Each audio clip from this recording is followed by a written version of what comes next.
Hi everyone, this is Koteshwar, senior faculty in Science and Technology, having more than 13 years of experience.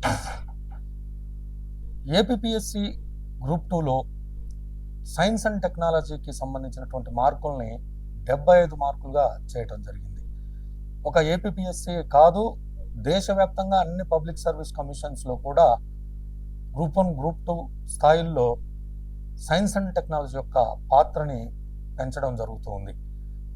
ఎందుకు science and technology పాత్రను పెంచాల్సి వస్తుంది, ఒక యాస్పిరెంట్గా science and టెక్నాలజీపై పూర్తి అవగాహన ఎందుకు అవసరమో, ఆ తర్వాత మన మెరిట్ మైండ్స్లో సైన్స్ అండ్ టెక్నాలజీలో మనం ఏ విధంగా టీచ్ చేస్తూ ఉన్నాం అనే అన్ని అంశాలను కూడా మనం ఇప్పుడు మాట్లాడుకుందాం. ఒక ప్రభుత్వ ఉద్యోగిగా, గవర్నమెంట్ సర్వెంట్గా ఈరోజు ప్రజెంట్ డేస్లో సైన్స్ అండ్ టెక్నాలజీ యొక్క పాత్ర చాలా పెరిగిపోయింది.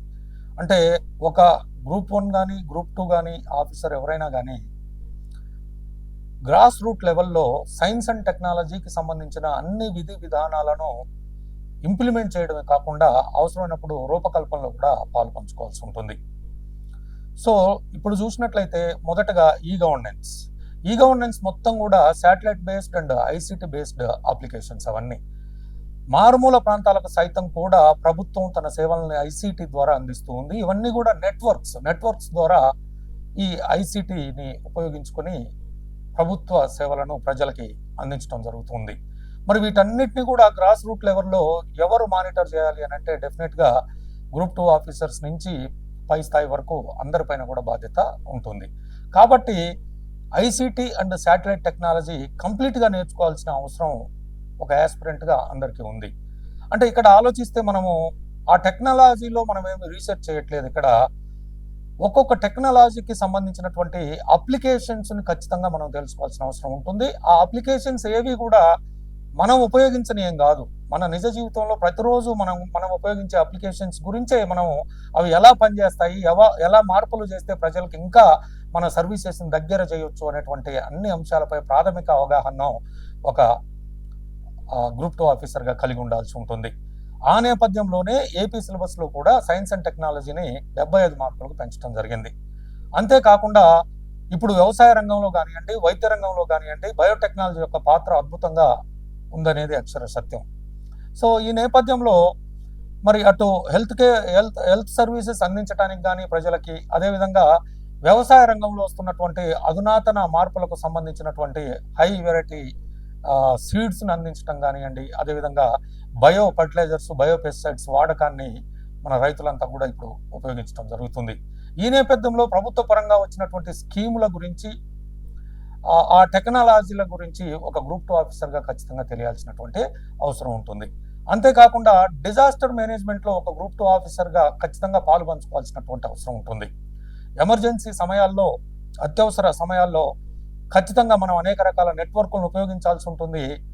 అటానమస్గా కొన్నిసార్లు ఒక గ్రూప్ 2 ఆఫీసర్గా నిర్ణయాలను తీసుకోవాల్సి ఉంటుంది. ఇలాంటి నేపథ్యంలో టెక్నాలజీ గురించి ఖచ్చితంగా తెలుసుకోవాల్సినటువంటి అవసరం ఎంతైనా ఉంది. అందుకే గ్రూప్ 2లో ఏపీపీఎస్సి గ్రూప్ 2లో 75 మార్కులకు సైన్స్ అండ్ టెక్నాలజీని పెంచడం జరిగింది. సో ఒక యాస్పిరెంట్గా సైన్స్ అండ్ టెక్నాలజీని నేర్చుకోవాలంటే వారు ఏ విధంగా ఫీల్ అవుతూ ఉంటారో, మరి వారు ఏ విధంగా ఈజీగా నేర్చుకోవచ్చు అనే దాన్ని మనం ఇప్పుడు ఒకసారి చూద్దాం. ఒక యాస్పిరెంట్ ఏదైనా ఆర్ట్స్ బ్యాక్గ్రౌండ్ నుంచి కానివ్వండి, ఇంకొక రకమైనటువంటి బ్యాక్గ్రౌండ్ నుంచి కానీ, లేదా టెక్నికల్ బ్యాక్గ్రౌండ్ నుంచి కానీ వచ్చిన వాళ్ళు ఎంతోమంది ఉండటం జరుగుతుంది.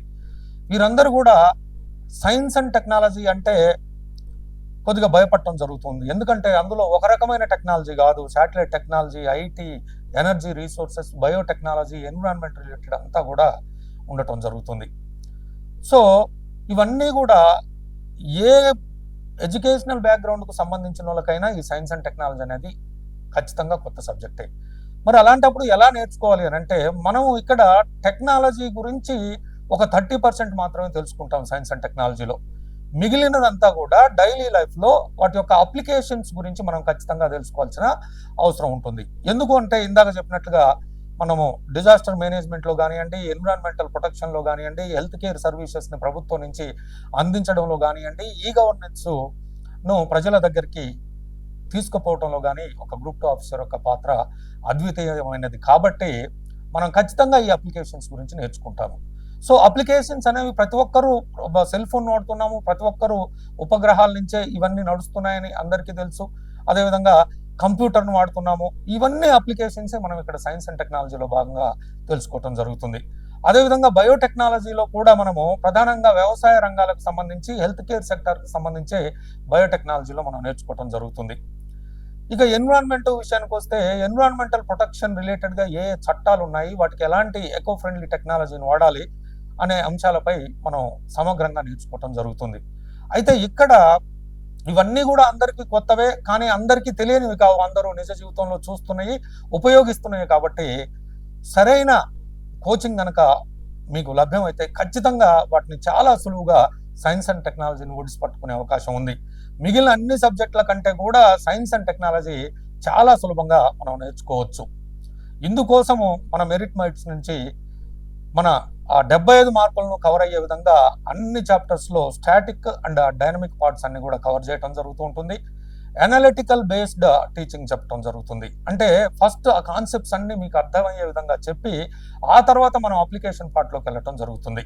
సో ఈ అప్లికేషన్ పార్ట్ అనేది మనకు కొత్త ఏం కాదు. ఫస్ట్ మనకి ఆ టెక్నాలజీ ఏ విధంగా పనిచేస్తుంది అనేది మనం అర్థం చేసుకోగలిగితే ఆ తర్వాత దాని అప్లికేషన్స్ గురించి నేర్చుకోవటం కానీ పెద్ద విషయం కాదు. ఎందుకంటే అవన్నీ మనం నిజ జీవితంలో చూస్తున్నవి, మనం కూడా ఆ అప్లికేషన్స్ ఉపయోగించుకుంటూ ఉన్నాం కాబట్టి. ఈ విధంగా మన కోర్సు 75 మార్కులకి కంప్లీట్ సిలబస్ ఓరియంటెడ్గా అనలిటికల్ టీచింగ్తో విత్ మెటీరియల్ని కూడా ప్రొవైడ్ చేసే విధంగా మన మెరిట్ మైండ్స్లో science and technology course APPSC group 2 వారికి తయారు చేయటం జరిగింది. సో మీరు ఖచ్చితంగా, అంతేకాకుండా గైడెన్స్, సరైన గైడెన్స్ కూడా ఇక్కడ చాలా అవసరము. దానికి గాను మేము ఎప్పుడూ కూడా 24 అవర్స్ అందుబాటులోనే ఉంటాము. అదేవిధంగా ఆన్లైన్లో కోర్సు తీసుకునే వాళ్ళకు కూడా వారి డౌట్స్కి వెంటనే క్లియర్ చేసేటువంటి అవకాశాన్ని కూడా ఇక్కడ ఇవ్వటం జరుగుతుంది. సో సైన్స్ అండ్ టెక్నాలజీ అనేది మనము ఒక టెక్నోక్రాట్గా ఆలోచిస్తూ మనం చదువుకోవాల్సి ఉంటుంది. మన ఆలోచన ఒక్కటి మారితే చాలు, ఆటోమేటిక్గా వాటి యొక్క అప్లికేషన్స్ గురించి కానివ్వండి, వాటి యొక్క ఆ టెక్నాలజీ పనిచేసే కాన్సెప్ట్స్ గురించి కానివ్వండి, మనం చాలా సులభంగా నేర్చుకునే అవకాశం ఉంటుంది. కాబట్టి ఈ అవకాశాన్ని అందరూ సద్వినియోగం చేసుకుంటారని భావిస్తూ